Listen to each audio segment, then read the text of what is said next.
Buenas tardes, vamos a continuar con el tema que estábamos revisando la semana pasada, que era justamente hablar un poco acerca de lo que es las bases teóricas de la psicopatología. En este caso vamos también a comentar lo siguiente.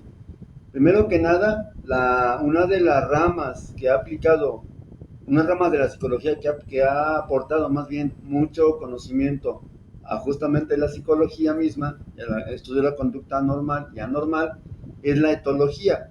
La etología la vamos a definir como el estudio del comportamiento animal en su contexto natural, ¿sí? Como bien sabemos, en muchas de las investigaciones psicológicas se han empleado ratas, palomas, monos, perros, y recordamos a los famosos perros de Pavlov, las ratas de Watson, las palomas también de Watson. Solamente hubo un caso registrado de un niño, que fue Albert, un caso que después se comentará, que usó Watson para justamente explicar un poco acerca del condicionamiento clásico. Lógicamente, todas estas vertientes teóricas, pues lo que hacen es aportar un poco más de conocimiento. Y en ese sentido, ok, hay algo muy importante que se tiene que establecer al momento de estudiar justamente la parte del comportamiento animal y extrapolarlo al estudio del ser humano. ¿Qué tanto en realidad es válido esta situación de validez en cuanto a que sea generalizable, a la explicación de la conducta anormal? El fundador de esta disciplina fue Konrad Lorenz, que era un psicólogo pues, que se dedicó a estudiar el comportamiento del animal, y particularmente lo que nos interesa en este momento preciso es hablar de un colega de él, que era Harlow, no recuerdo el nombre, y sus estudios interesantísimos que realiza con monos rhesus. El mono rhesus fue elegido justamente por estas investigaciones por ser un animalito, un changuito, un simio más sociable incluso que el mismo chimpancé. Bueno, en este caso, hablando de lo que es el enfoque de Harlow, tenemos, por ejemplo, que él nos define, él establece la necesidad de un vínculo entre la cría y la madre. Es decir, en el comportamiento animal se observó justamente que más allá de solamente la alimentación de la cría, la madre brindaba justamente algo más a la cría, en este caso a la cría del mono rhesus, que era diferente a nada más la pura conducta de alimentar. Esta conducta traía algunas implicaciones, por ejemplo, lo que es la carencia afectiva. Harlow, pues esta es la parte un tanto pues triste o no muy agradable. Harlow estaba estudiando el comportamiento de la cría con su madre. A la madre hubo necesidad de separarla de su cría. No recuerdo bien si la madre pues fue sacrificada o no. Bueno, el punto es que no estaba la madre no estaba con su cría, con su chimpancé, con su monito. Entonces, Harlow comenta la anécdota que justamente le tocaba estar limpiando pues las jaulas donde estaban los simios, los chimpancés.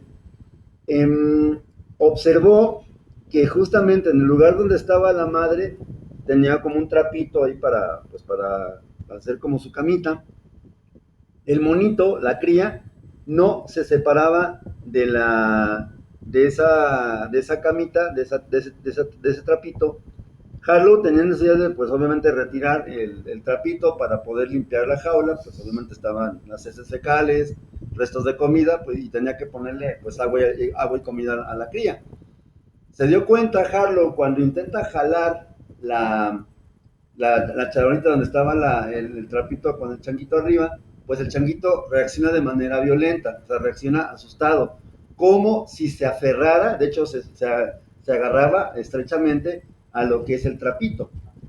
Esto, de alguna manera, le dio lugar a Harlow para comenzar a sospechar que había algo diferente que lo que en un principio había explicado Sigmund Freud, es decir, el vínculo materno se explicaba a través de lo que era la alimentación.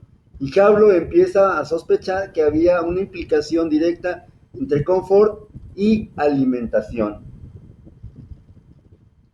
En ese sentido, pues de alguna manera, Harlow se señaló lo siguiente: cuando hay carencia de vínculo, las consecuencias suelen ser duraderas y definitivas, señalando un periodo crítico más allá del cual no hay recuperación. Es decir, el mono que era criado por una nodriza o por los investigadores separado de su madre, aparentemente exhibía un comportamiento menos sociable que del resto de sus miembros de su especie. Y esto le llamó poderosamente la atención a Harlow.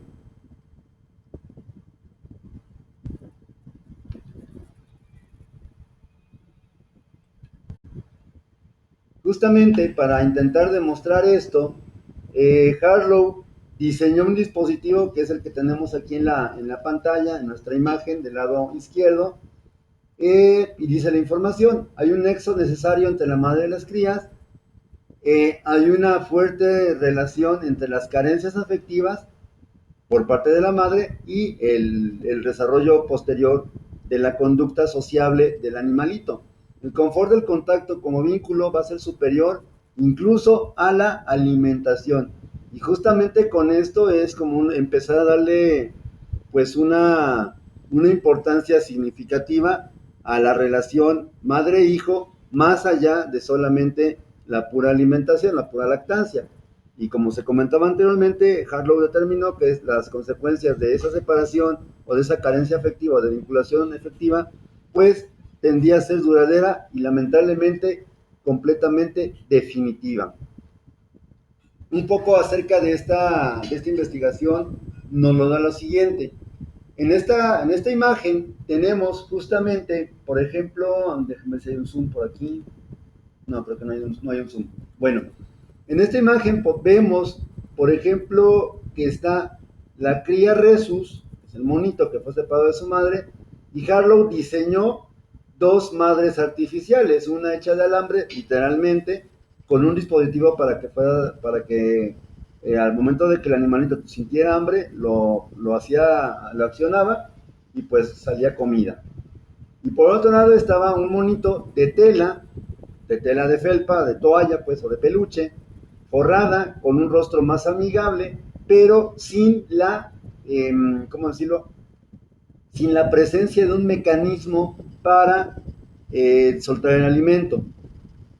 Lo asombroso de toda esta situación fue que a lo mejor, si realmente la postura de que la madre era básicamente la proveedora de alimento y esa relación era la única, o esa acción era la única motivo de esa relación, fue echada por la lona justamente cuando Harlow descubre que el mono pasaba más tiempo encaramado, abrazado, trepado encima del monito de peluche, y solamente cuando sentía hambre iba con otra mamá, accionaba el mecanismo, comía y se regresaba. Es decir, no era tanto la relación de la comida lo que vinculaba al mono con su cría, al mono con su madre, sino más bien el confort, la seguridad, la calidez y de alguna manera pues también digamos, la afectividad en relación con los afectos. Bueno, en este link que voy a colocar cuando subo la presentación completa, pues van a poder ver una grabación, una filmación original de los experimentos que hace Harlow. Sería muy interesante que los pudieran revisar.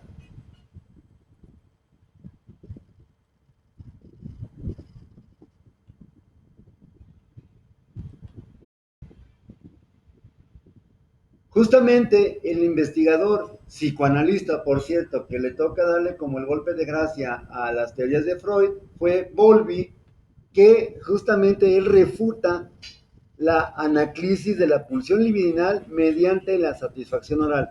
Esto, en pocas palabras, significa lo siguiente: en la fase oral del desarrollo psicosexual postulado por Freud, existía la creencia o el supuesto básico de que lo que era la relación de placer con la madre provenía solamente del hecho de amamantar o ser amamantado.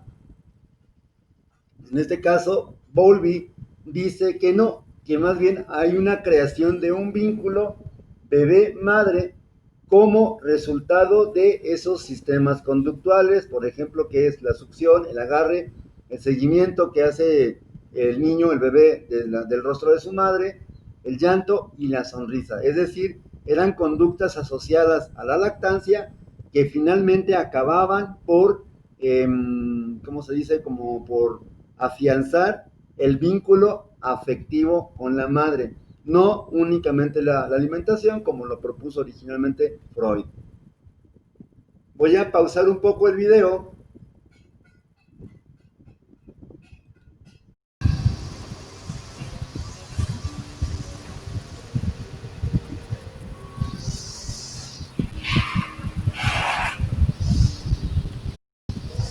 Ok, pues continuando entonces con la presentación, vamos a ver a continuación las fases de la teoría del apego según Bowlby. Como comentábamos, Bowlby fue el investigador que se encargó justamente de pues, refutar completamente la teoría freudiana de la importancia que tenía la alimentación como único vínculo emocional por parte de la mamá con el niño, de la mamá con la cría. Bueno, Bowlby describió las siguientes fases de apego. Por ejemplo, de las 0 a 6 semanas se habla de una etapa que se denomina comúnmente preapego, donde básicamente no hay mucha preferencia, o más bien es nula, entre los cuidadores. Da igual en ese sentido quién, de alguna manera, cuida al niño. Y en ese sentido los cuidadores van a responder a sus necesidades gracias a los reflejos, pero del niño. Es decir, no es tanto, digamos, que sea exclusivamente hablando estrictamente necesario que la madre sea la que da la lactancia o la función de alimentar al bebé. Ahora, cuando ya hablamos de un apego en formación o en proceso, va a ser de las 6 semanas, o sea, sería mes y medio a 6 meses. Aquí en este caso el bebé ya realiza una función de apego, ya se encuentra bien vinculado, principalmente con sus familiares o aquellas personas que de alguna manera pues atiendan las necesidades que tiene el niño. De alguna manera en esta etapa el niño no discrimina mucho entre los extraños y los cuidadores. Por lo tanto, no se va a comportar o no va a haber una respuesta de ansiedad ante los extraños. Esta ansiedad se va a presentar una vez que el niño alcanza los 6 meses y hasta los 18 meses, es decir, al año y medio. En este caso el apego ya está perfectamente diferenciado, ya está perfectamente definido y el niño básicamente va a protestar cuando experimenta o percibe la ausencia del cuidador y va obviamente a reaccionar con angustia. Puede haber llanto, puede haber algún tipo de grito de dolor, patalea, etcétera. Y en este caso, aquí es donde se habla justamente ya de una ansiedad manifiesta ante la presencia de los extraños. ¿Sí? Y del año y medio a los 2 años, obviamente el apego ya está bien definido, y el niño empieza a ser capaz de establecer o vincularse de manera recíproca con los demás, partiendo esto de la capacidad que tiene de saber o discernir, por así decirlo, de manera muy rudimentaria, justamente que la separación no es completamente definitiva. Es decir, en esta edad, obviamente a lo mejor la madre tiene que separarse para ir a trabajar, incluso desde antes, y el niño pues ya va a empezar a ciertamente experimentar angustia, pero esta va a ir descendiendo gradualmente hasta el punto de desaparecer. Sin embargo, Bowlby también nos aporta justamente el entendimiento de la conducta anormal, la cuestión del apego psicopatológico. En este caso, este apego psicopatológico tiene también algunas fases y va a ser, por ejemplo, la principal, la fase de protesta, es decir, cuando el niño es separado por completo o al momento de la separación de su cuidador. Básicamente se caracteriza por llanto, agitación, un intento desesperado de seguir al cuidador, intentos de atraer, es decir, puede aferrarse, puede aparecer como un niño inconsolable, no es fácil consolar a un niño que está en esta fase de protesta, y entre los 2 y 3 días aproximadamente este apego, digamos, anormal, esta fase de apego, pasa a atenuarse. Y una vez que se ha atenuado, pasamos a la segunda fase del apego psicopatológico, donde se presenta una fase de desesperación, así la llamó Bowlby, donde el niño prácticamente se va a rehusar a comer, no se deja vestir, va a permanecer callado e inactivo, no interacciona con su entorno y va a estar sumiso o sumergido en un estado de gran dolor, en un estado de, incluso se le ha comparado con cierta parte, con cierta forma de depresión. Pues el niño pues básicamente no pudo desvincularse del cuidador y pues se rehúsa justamente a regresar a su ritmo normal de vida. Por último tenemos lo que es la fase de desvinculación. En este caso, el niño finalmente ya no rehuye de la presencia de los cuidadores auxiliares, por ejemplo, las enfermeras, ya empieza a aceptar paulatinamente comida, cuidado de juguetes, y algo muy interesante, si la madre o el cuidador principal vuelve a aparecer, el niño no va de inmediato a reconocerla y mucho menos a buscarla de manera activa.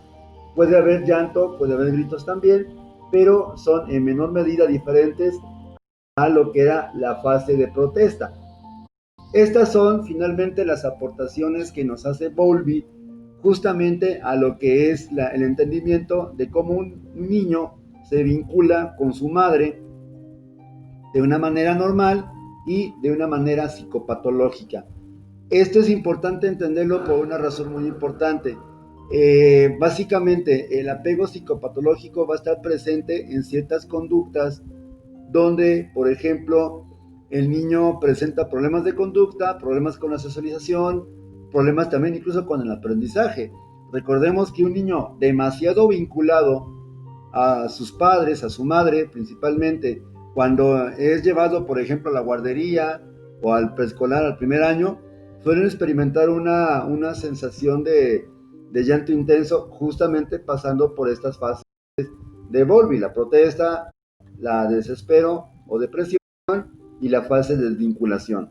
Por eso es importante hablar un poco de esto para intentar entender cómo es que se da el apego normal y el apego patológico en los niños. Siendo que entonces el apego va a ser un concepto importante para entender o intentar entender por qué un niño está estrechamente vinculado. Y algo también que se conviene resaltar, a veces, lamentablemente, la figura maternal es la que contribuye más a que el niño no logre hacer esa transición gradual a una ausencia parcial, a una ausencia temporal, por ejemplo, cuando va a trabajar. Entonces, de alguna manera, también la mamá se encuentra estrechamente vinculada con el niño y esto puede provocar problemas pues a ulterior. Ok, terminamos este tema y a continuación, bueno, este es un webinar, es en parte una prueba lo que estoy haciendo. Ya me comentarán si se ve adecuadamente o no, pues para seguir grabando en este formato. Por mi parte es todo, agradezco la atención y nos vemos en una próxima grabación.